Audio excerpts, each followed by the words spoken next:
یہ ہمارا حکم ہے، اور جو شخص ادب کی چیزوں کی جو اللہ نے مقرر کی ہیں عظمت رکھے تو یہ پروردگار کے نزدیک اس کے حق میں بہتر ہے۔ اور تمہارے لیے مویشی حلال کر دیے گئے ہیں سوا ان کے جو تمہیں پڑھ کر سنائے جاتے ہیں، تو بتوں کی پلیدی سے بچو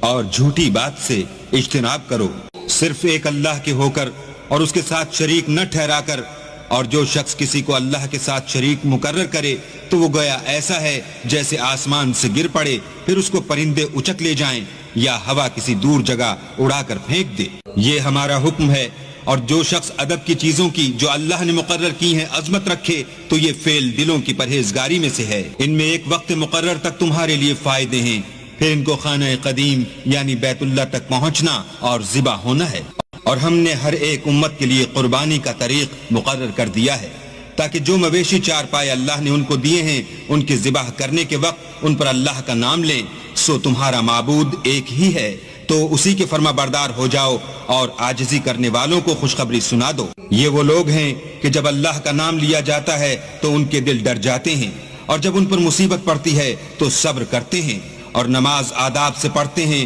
اور جو مال ہم نے ان کو عطا فرمایا ہے اس میں سے نیک کاموں میں خرچ کرتے ہیں۔ اور قربانی کے اونٹوں کو بھی ہم نے تمہارے لیے شعائر خدا مقرر کیا ہے، ان میں تمہارے لیے فائدے ہیں۔ تو قربانی کرنے کے وقت قطار باندھ کر ان پر خدا کا نام لو،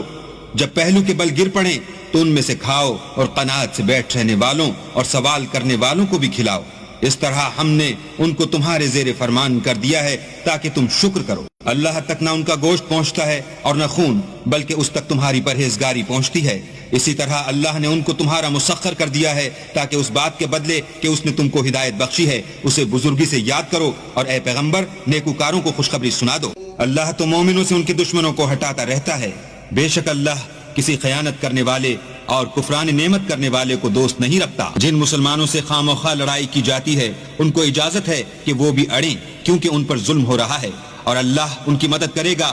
وہ یقیناً ان کی مدد پر قادر ہے۔ یہ وہ لوگ ہیں کہ اپنے گھروں سے ناحق نکال دیے گئے،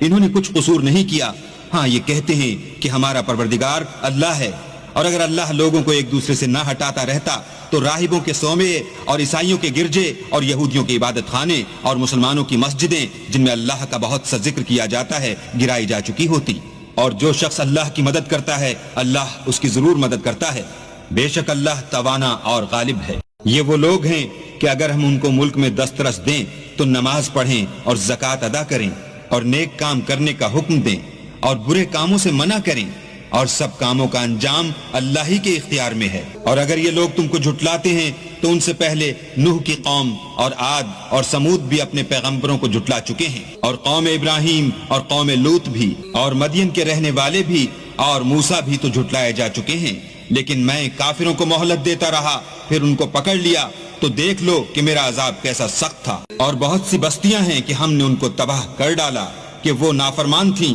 سو وہ اپنی چھتوں پر گری پڑی ہیں، اور بہت سے کنویں بیکار اور بہت سے محل ویران پڑے ہیں۔ کیا ان لوگوں نے ملک میں سیر نہیں کی تاکہ ان کے دل ایسے ہوتے کہ ان سے سمجھ سکتے اور کان ایسے ہوتے کہ ان سے سن سکتے؟ بات یہ ہے کہ آنکھیں اندھی نہیں ہوتی بلکہ دل جو سینوں میں ہیں وہ اندھے ہوتے ہیں۔ اور یہ لوگ تم سے عذاب کے لیے جلدی کر رہے ہیں، اور اللہ اپنا وعدہ ہرگز خلاف نہیں کرے گا، اور بے شک تمہارے پروردگار کے نزدیک ایک روز تمہارے حساب کی روح سے 1000 برس کے برابر ہے۔ اور بہت سی بستیاں ہیں کہ میں ان کو مہلت دیتا رہا اور وہ نافرمان تھیں، پھر میں نے ان کو پکڑ لیا اور میری ہی طرف لوٹ کر آنا ہے۔ اے پیغمبر کہہ دو کہ لوگو میں تم کو کھلم کھلا نصیحت کرنے والا ہوں، تو جو لوگ ایمان لائے اور کام نیک کیے ان کے لیے بخشش اور آبرو کی روزی ہے۔ اور جن لوگوں نے ہماری آیتوں میں اپنے ذوم باطل میں ہمیں عاجز کرنے کے لیے سعی کی وہ اہل دوزخ ہیں۔ اور ہم نے تم سے پہلے کوئی رسول اور نبی نہیں بھیجا مگر اس کا یہ حال تھا